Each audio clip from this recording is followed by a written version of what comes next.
So cool. So cool. I feel like we're on the Fanboy here. Yes. It says your title up there. You're strategist at Eldridge, Yes. which is The owner of The Hollywood Reporter and Billboard and Dick Clark Productions and other stuff. I keep waiting for you to announce that you have a new job or you're starting a new thing, so we should just pop the bubble, right? Is there a new thing? Not yet. I have been on, I guess, what I would call an editor's gap year, which has been, I think, I've done this twice in my life. I did it once after Us Weekly, and both jobs, I was in an editor's chair for 7 years, which is, I mean, it's lots of fun, but it is very hard, and it's hard on your personal life, and it's hard. It's just a grind, and I think, as you know, it's a 24/7 job. So I have had the leisure, and have been fortunate enough to be able to take these years off of editing. I am trying to be helpful to the owner still, and there's lots of things that I would like to. I think one of the things that we are evaluating is how do you use editorial skills in an age when the traditional role that I've played in the world is diminishing, right? And so how do you apply? What do you mean it's diminishing? Well, people to run big publications. It's true, but I think if you look at the, okay, how about that it has to share more space in the world, or has to fight for more attention in a different way. That's true. And financially fight for more attention also, right? So I think one of the ways we're thinking about the world is how can you apply those editorial skills in the same way that you can and with huge impact quickly in other platforms. So I want to talk more about what you might be doing down the line, but I wanted to go back in time first of all. Yes. If people don't know your bio, and they should, you've had two really big editorships, right? And you ran Us Weekly back when I think that was really the last mega successful magazine. Right. This is when most of the media was already trying to get to digital. Us Weekly was a profoundly non-digital publication. Yes. And I wanted to pick your brain about sort of what made that work then, and could you ever replicate something like that today? It seems like you can't, but maybe I'm wrong. Right. I mean, I think that there were the two places where I've been editor. Us Weekly and the Hollywood Reporter were two places that were considered dead, right, and considered unrevivable. And with Us Weekly, this was for those. You came to Us Weekly when it was already ascending, right? It was. Under Bonnie Fuller, right? Bonnie worked there 14 months, and I was her number 2 there, and then she left. And it was not making money still at the time. And it was this crazy world that is never going to exist again, where you had these insane print publication economics, where Us Weekly, and I think it's in the new Jan Wenner biography, was making, I think clearing $95 million a year in profit.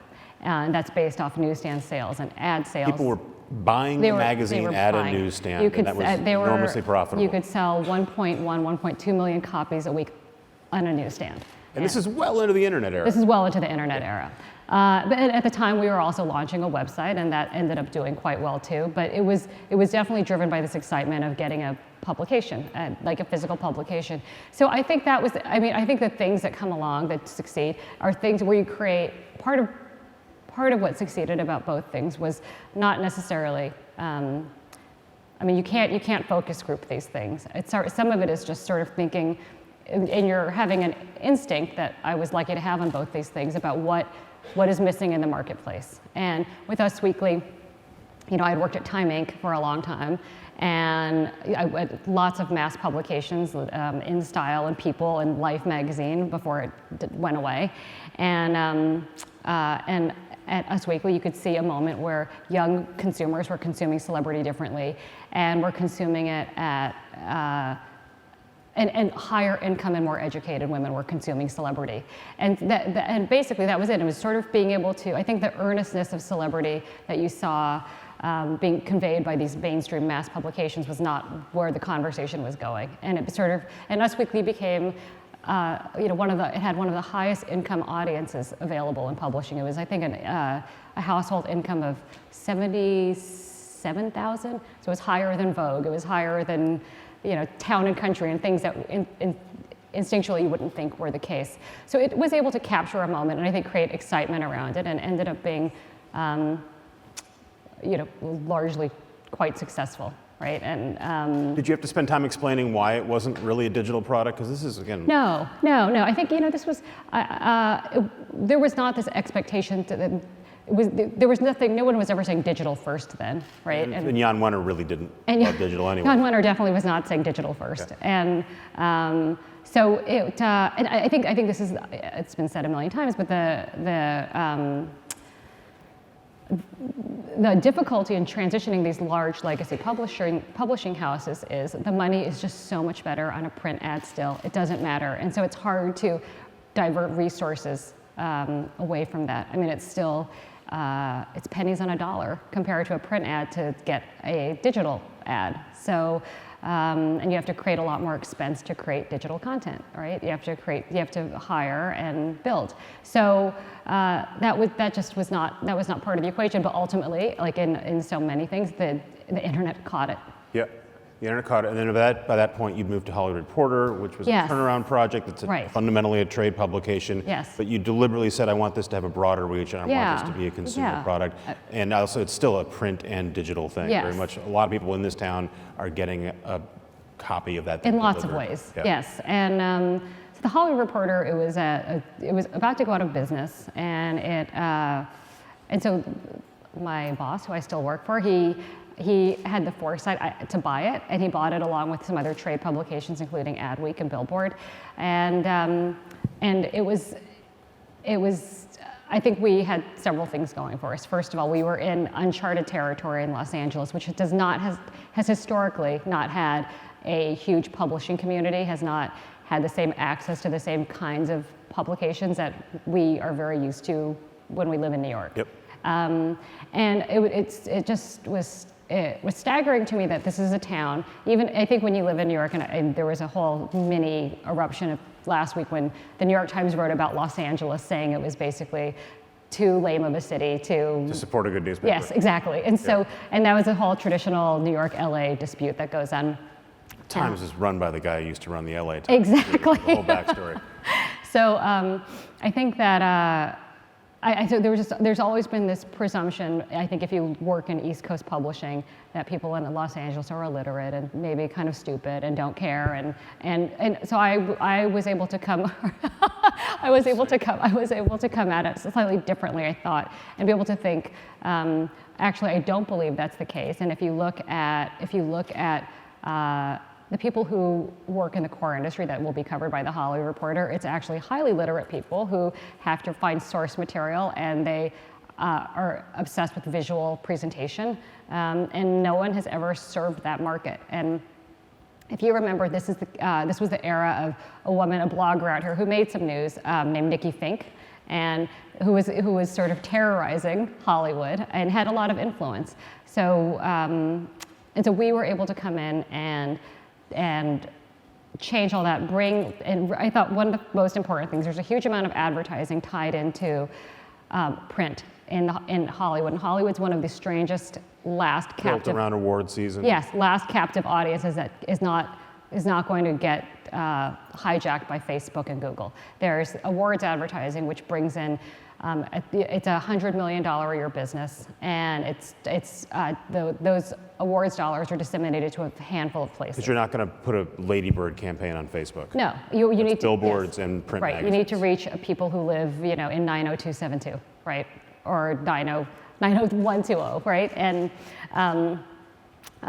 so we really concentrated also on paying off what print can be, and if we were going to do a print execution, doing the best one we possibly could in terms of photography, in terms of subject, in terms of writers. So all of a sudden you were creating these sort of Vanity Fair-like spreads of stars and really glossy photography, and you were getting really high-powered A-list people to come talk to you.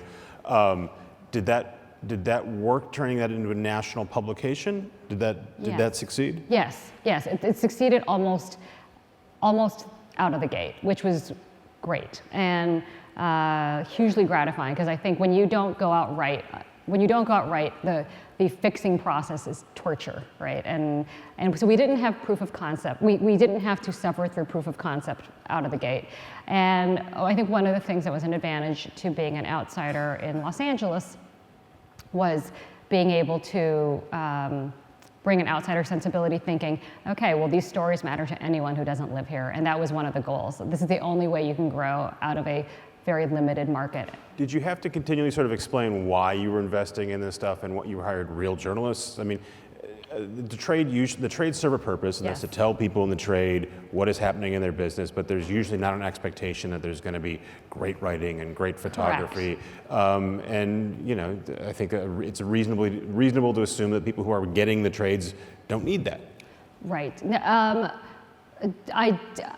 Did we have to explain it to the audience? No, to the owners. To your owners. No, it was. I think this was. I started at the Hollywood Reporter right as publishing in New York was starting to collapse and contract, and I felt like I had the greatest leisure, the greatest gift granted to me by not having someone sit on me for money, to not watching every penny. It's a good gig. It was really good. It was really good, and that was. But you know, I think what our owners were trying to do was not just, they were able to use, and remember, Los Angeles was just emerging as a great city at that point, and in perception. I think people who lived here already thought it was.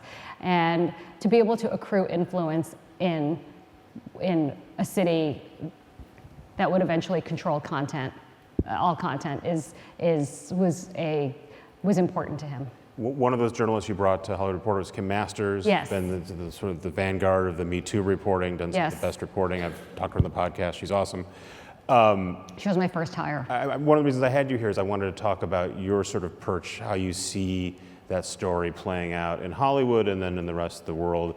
I mean, this has been going on since October of last year. Yep. I keep waiting for it to dissipate in terms of the pace of the stories or people's interest, in the same way that people were sort of expecting the Trump story to die down at some point. Do you see that going full bore? I mean, this is, Michael Lewis did a great story for Bloomberg last week where he interviewed Steve Bannon. And one of the things, there are probably very few things I agree with Steve Bannon about, but Steve Bannon gave a quote, and I think they were watching, was it because they were watching the Golden Globes? I can't remember. They were watching the inauguration, weren't they? Or the State of the Union. Yes, they were watching State of the Union, and he started to talk about the Me Too movement, and Steve Bannon, who I think has a knack for recognizing movements, he said the top 7 stories today are about men being taken down, and powerful men, and he said this is it. This is like the beginning of the Tea Party movement. This is the end of the patriarchy. The suggestion is he thinks that's a bad thing. No, I think you are aligned with him. You know, having spent some time with Steve Bannon, I think that he is in the thrall of anarchy and chaos. And I think for him, if you're Steve Bannon, you think what is the opportunity in that? You had dinner with Steve Bannon. I did have dinner. And Roger Ailes. And Roger Ailes. And Michael Wolff. Yes. This is one of the centerpieces of Fire and Fury. Fire and Fury. This is one of the stories, you know, we can talk about the book a little bit, but there's a lot of like, did that really happen? And did he make this part up? And then you came out and said, no, the whole part about the dinner is verbatim. I was there. Yes. This is really why I wanted to have you. It's one of the reasons I wanted to. What's it like to have dinner with Steve Bannon, Roger Ailes, and Michael Wolff? It is so. Is it a fun dinner? Fun is maybe one of the words. I mean, it's like I've certainly dined out on it after, since then. But so I would say it was one of those, like, I just don't even understand why it happened. Does Michael say? Yeah, Michael, who, Michael's worked for me. He worked for me, and we've been friends a long time, even before the Hollywood Reporter, but he became a contributing editor at the Hollywood Reporter, and he wrote me the loveliest note at the end of 2016. December 2016, I still have the email, and he said, hey, I thank you for a great year, we've done great things. By the way, Roger Ailes and his wife are coming to dinner January 3rd, would you like to come? And so, of course, I have to say yes, because how do you not do that? And this is months after Roger Ailes had just been removed from Fox News. And he was not doing interviews. We had tried to get him for an interview with his wife for a cover story of the Hollywood Reporter, but he was very, very cautious about not broaching his agreement with Fox to not speak. And obviously there was a lot of money at stake there. And so So one of the most reviled people in American politics and media, and you said, yeah, I would like to. Of course. You know, this is sort of one of those things where my husband's, you know, he's perplexed, like, why would you go do that? And then, you know, to me, I felt like, why? How do I not go do that, right? And so then Michael emails me a few days later, and he said, I think Steve Bannon's coming too. And I said, okay. And so we go to Michael's house, and he lives in New York City. And so no one had seen Ailes in a while, and you hear all these rumors about his health. Mm-hmm. And so there's a duplex, and dinner was suddenly shifted from having to go upstairs to having to enter on the main floor. And so this is where you see, at the request of the Aileses, and so you see Roger comes in a wheelchair, and his personality is totally fine, and I know Roger from working at the Hollywood Reporter, and which doesn't mean I agree with what he had done, but I kissed him hello, and you could tell he was very unstable on his legs, and so I don't know what medical situation was going on, and then Bannon was 3 hours late, so it was just Michael's girlfriend, me, and the Aileses, and they proceeded to mount the almost believable defense of Roger's innocence, and and you know, you can feel yourself. They're clearly very, you know, Roger's very skilled at presenting an argument. This is how Fox succeeded, and he lots of talk about Rupert Murdoch not being jealous of him, about the brothers not liking him, Megyn Kelly had just signed with NBC. They were quite sure Megyn would be failing. And there were so many sort of conspiracy theories. There was one about how there was a story that had come out about Roger that he had chased a woman around his desk, and Mrs. Ailes said, you know, there's just no way he could have done that. He was in a wheelchair then. That's impossible. So at some point, you're a little bit being held captive and listening to this. And at some point, I really, it's enough that you're almost like, what if they're right? And we've all, what if they're right? And then, then later you're like, of course they weren't. But she's quite, she loves him completely. And one of the interesting things, Roger. Are you filing all this away thinking this is going to be a great book one day? This is going to be a great story? I didn't really know Michael's intention with this dinner, except just to sort of, this is like classic Michael. Michael likes to bring people together for dinner. And I think the thing that was interesting to me is I didn't know, I was trying to think, what do they want out of this? Like what's in it for them, right? And because the level of candor with which they spoke was stunning. And the level of trust to be able to, and I think, one of the things Michael Wolff has been criticized about now is that people think that maybe he violated the trust of some of his sources, right? But that was definitely not the case with Roger Ailes and his wife. And they knew this was going to end up in a book one day? That was all worked out after the fact. So there was permission. So there was a license to have a very, very frank, freewheeling discussion. So you go home after watching Roger Ailes and Steve Bannon. Well, Bannon shows up. Bannon shows up 3 hours late. And so Bannon's like, he's texting Michael the whole time, almost there. And and then, so like main course is served, and then we're in dessert by the time Bannon shows up. And he very declaratively does not want to drink. He's offered a drink, and no, I'm not drinking. And then just looks like he drinks, but he doesn't drink. That's the story. I guess. Yeah. And so then he and Roger. So I thought so. Let me just back up and say one of the things that Roger said at dinner that was so fascinating. And I'm not being a Roger Ailes apologist. I can tell you he is quite enjoyable to talk to if he is trying to win you over, right? I mean, he's very charming and funny. And one of the things he said was, these guys, and he meant, this was right before the inauguration of Trump. These guys, I mean, I'm a Republican, but these guys scare me. So he was, even he was cautious. And so in hindsight, I've thought about what would Fox News be today? Would he be friend or foe to the administration if Roger Ailes were still in charge? So Bannon shows up, and the two of them have a really friendly rapport. And they immediately get into it and start. This was at the time when Trump was having that, I guess people call them perp walks through Trump Tower between election and inauguration. And so they were Mitt Romney dance at dinner. Yes, I mean, so they immediately start talking about, and these are the things where you don't know what the truths are, right? They immediately start talking about who came up and who wanted jobs and who they were considering. They talked about their meeting. I think they talked about their meeting. I think they talked about Anna Wintour coming up. And so you can imagine his description of a meeting between Donald Trump and Anna Wintour, right? And I think, and he said, I think Bannon actually used the words, she wouldn't do the perp walk, which was pretty funny. And then they immediately, the two of them just went into it with the cabinet. So the cabinet was being selected at the time. So they started talking about John Bolton, and Michael writes about this in Fire and Fury, that Ailes thought Bolton should be in the cabinet, and Bannon said that Donald Trump doesn't like his mustache, and so that will never happen. So all this is going on. Are you thinking I gotta tell someone about this, or are you just locked in this? I'm just like, hey, remember it all. I'm just trying desperately to talk remember about it on stage. Yeah, exactly. Then in a year and a half or. I want to do a full podcast about this dinner, but I had other questions I wanted to ask you about.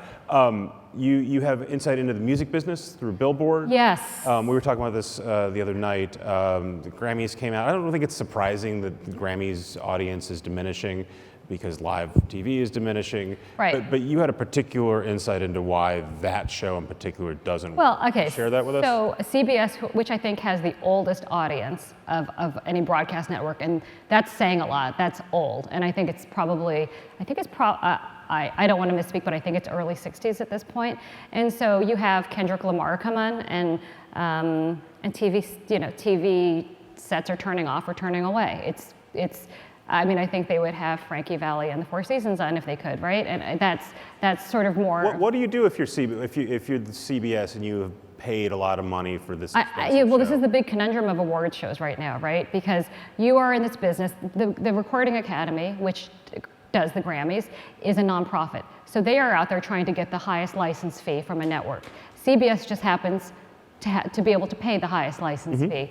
And so you are trying to create a show that serves so many masters, right? And if you don't have, even if you do have Taylor Swift and Bruce Springsteen and some of the biggest, most mainstream artists in town, not everyone's going to be happy. And so this happened to coincide with a moment. There was USC released a study about female Grammy nominees right shortly before the broadcast, and so this tees it up for controversy already. And the study talked about the lack of female nominees, and I think they said 10% of female nominees, 10% of Grammy nominees were female in the last 5 years, and so people are fuming, right? People are very angry. You think people are not watching the Grammys because of that, though? No, I think people will hate watch also, right? I think they want to see maybe how this gets addressed that night.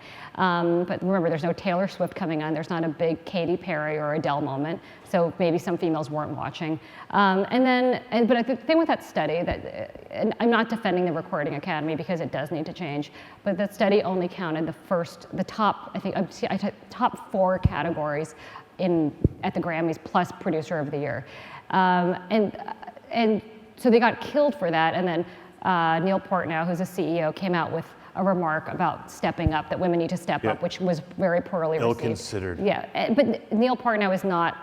He is not Harvey Weinstein. I mean, there's not an equivalency there. He and I believe the Recording Academy will do. I have some insight into the fact that they will do good things to change things. But I think like all these Me Too stories, and this is one of the things that's frustrating to me as someone who who has worked in edit, is that.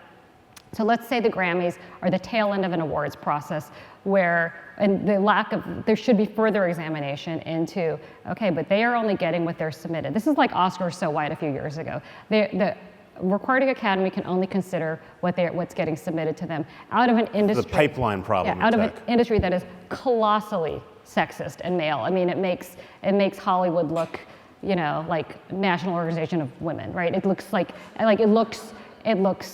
I mean, it is really old white guys, and so I think that but you know, I think they became an easy target because they happen to have an awards broadcast that represents music that night.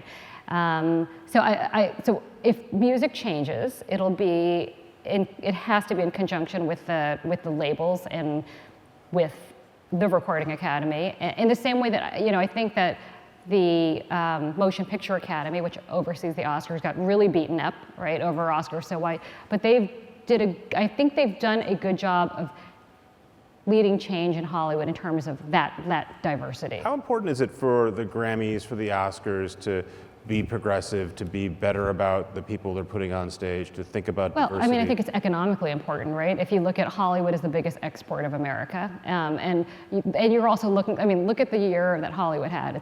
They had a terrible year in terms of people going to movie theaters, and I'm sure the Oscars are nervous about their broadcast coming up because, you know, it's not. I mean, there are some really fine movies, but it's not like 3 billboards caught on as some national craze that the kids are loving and talking about, right? So right, but that's different than diversity and whether or not they're progressive, right? You can make big movies featuring white people, and people will go see them, and maybe the Oscars will be a bigger deal that year. I mean, it doesn't seem like they're linked. Well, I do think they're linked because I think it's about feeling like, is this thing for me? Or has it become, you know, I think you can easily paint a brush on Hollywood as elite and liberal, which you know, is often the case done by Republicans, and it becomes an us versus them thing. And I think, you know, and so it becomes, I think being able to feel like it's inclusive of all talent is an important thing if you just look demographically at the country. I think audience-wise, I don't know, it becomes, you know, I think there are people who don't watch these shows now because they turn it off for the politics. They want escape. And I mean, everything needs to be examined in these situations. They're not, why is it that every awards show host is male, right? And to this, you know, almost to this day, we're in this sort of the biggest, according to Steve Bannon, revolution of our time, and you know, every host of the major awards show is a man. And they're expected, the pressure's on them to get up and joke about it, right? The producers, Jennifer Todd is one of the producers of the Oscars, but every man largely is, every executive producer. I mean, do you think if Amy Poehler and Tina Fey were doing the Oscars this year, they'd do better than Jimmy Kimmel in terms of ratings? I don't know that, but I think the fact that when Amy Poehler and Tina Fey did the Golden Globes, it was viewed as such an event and so novel that it made a lot of news. That, oh my God, women are doing it. I mean, that was, and then, you know, then you think who's telling those stories about it, that you go to the nightly news. No one's going to the nightly news, but if you go to the nightly news, that there are 3 men also telling you about what's going on. I mean, it's, you know, I think the thing with the Me Too movement, it's very easy to latch onto these stories of abuse because they are understandable, and it's satisfying to take out bad people, right? But I have yet to see the conversation really move towards how do you actually change the conversation around the power structure of everything, right? I mean, everything. And if you look at, you know, you can take out an executive, you can take out a producer, whatever. You can, but I mean, I don't think the women who worked at that Ford plant were really worrying about the Michelle Williams, Mark Wahlberg pay gap, right? I mean, I think that there's so many institutional things that allowed this moment that we're in to happen that have gone unchecked, and I don't even know where you begin. So you're a woman. Yes. You are going to have another job. Right. Your name comes up for Vanity Fair, and I think the Tronc folks talk to you. So at some point you're going to be running something. Right. Something that someone else has, or something that you're going to build. Right. How are you going to run things differently, given what's gone on the last couple of years? This is forefront in your mind. Right. I mean, I think that I think that there's always this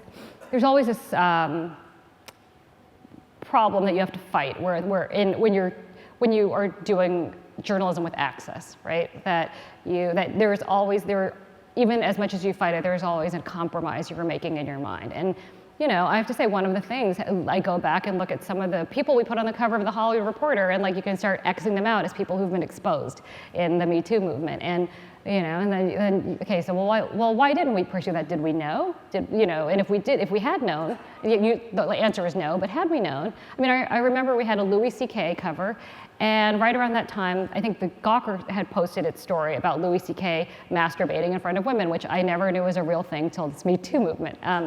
And nor did I. Right, and so we joked about it. We pursue it. And we ended up doing a very sort of fawning story, not fawning, it was a very good story about Louis C.K., but very positive story about Louis C.K. And I don't know, like at that moment in time, what happens if we had done that, right? That's on the journalism front. What about the sort of the structuring and Yeah, managing of the I would company say you're going to run? Yeah, so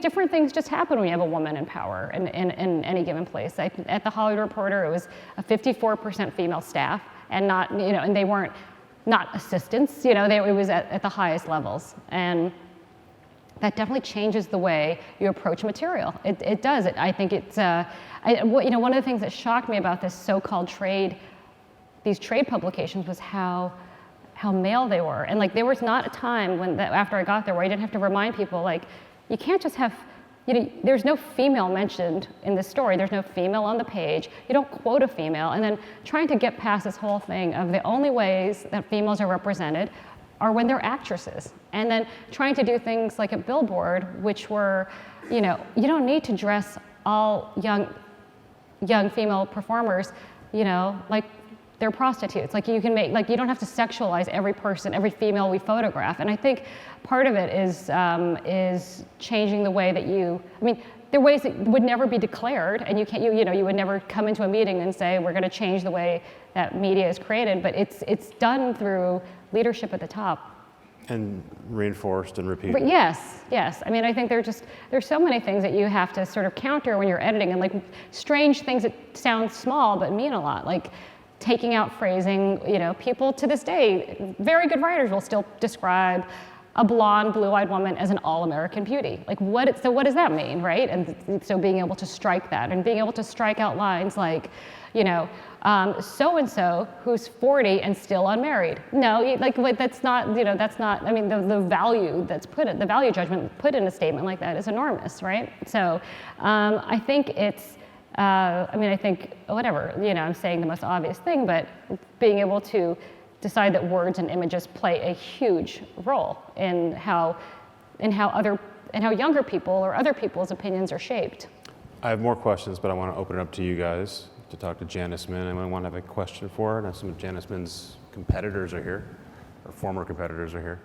All right, you give us a couple seconds, they bubble up. Can we talk a little bit about the media landscape? You were talking about Los Angeles. Yes. Not having an adequate newspaper. Right. As someone who works in this town, as someone who needs news in this town, what do you think what's going on at Trunk? Well. And are you going to run the LA Times? Here, we'll make it a two-part. Well, okay, so I will tell you that Trunk had approached me last year. So they had come into town and they were meeting, so Michael Farrow, who is the chairman of Trunk, I believe is his title, was in this death spiral with Patrick Soon-Shiong, and they had equal shares of Trunk, and they had unceremoniously, without his knowledge, dumped Patrick Soon-Shiong from the board. And so if I understood correctly what was going on, Michael Farrow came into town and was on a charm offensive with major players in Hollywood to try to line up money, backing, emotional support, raise his profile. And so our owners briefly looked at the Los Angeles Times. They wanted, it's a jewel, right? And someone will do something amazing with it. And then Michael Farrow reached out to meet me separately. And I talked to him about it. They definitely had whatever version of that pyramid plan that sort of went around a few weeks ago was brewing. I think one of the things that was interesting to me, and I think you have a different opinion of it, was that they were terrified of the newsroom. They were terrified of their newsroom, and I think this is one of these situations where not a good look for a newspaper owner. No, but they clearly didn't want to interact with them, and I think, you see the end result of that now with the Guild, where they, where you have a newsroom actively reporting on its owners and just going for it in the most brutal way, and it was, and then being able to funnel those stories. I've joked about it. It's like Harriet Tubman and the Underground Railroad. You take these things that you can then put out in the world, and bad to piss off a newsroom. It's really bad to piss off a newsroom. So, it was unclear what their overall intentions necessarily were, except they wanted to create this network of shared content other assets. Some of them I've never heard of that they owned, and I don't think that they ever. I don't think they were as dismissive of content as has been portrayed, but I don't think they ever really thought. You know how we get better at the LA Times? You know, Michael Wolff, I had dinner with him the other night. He said, why haven't they ever just announced a strategy of maybe we should just do really, really good content, right? And they seem to have a lot of other bells and whistles that they wanted to employ around that. And you know, eventually I withdrew my name from that, so it's been fascinating to me to watch the whole thing unfold. But now there's another opening? Well, yes. You want so to I've run the been LA told. Times? Listen, I think the LA Times is an amazing opportunity. But I think that I think that it's all about the ownership, right? And I think Patrick Soon-Shiong has long been known as the richest man in Los Angeles. I think he's second to Elon Musk now, depending on the price of Tesla stock. But with that comes, you just don't know, right? And is he a Bezos or, you know, is he Tronc Part 2? I don't think people know that yet. And I think he said the right things. I read the memo he sent to his staff. It was great. And if that is true to what they do, then, I mean, would there be anything better than a great Los Angeles paper? I think that so much media, it's always been amazing to me, given the importance of California and the size of its economy, 6th largest economy in the world, that it doesn't have the profile in media that East Coast counterparts. Sounds like you're itching to do something about that. Well, I would love to be a big consumer of it, I guess I would say, is you know, if I had the East Coast version if I had the West Coast version of the New York Times, like focused on stuff out here, it'd be pretty great, right? I'd read it too, even from New York. Right, yes. Janice, this was great. Thanks. Thanks for your time.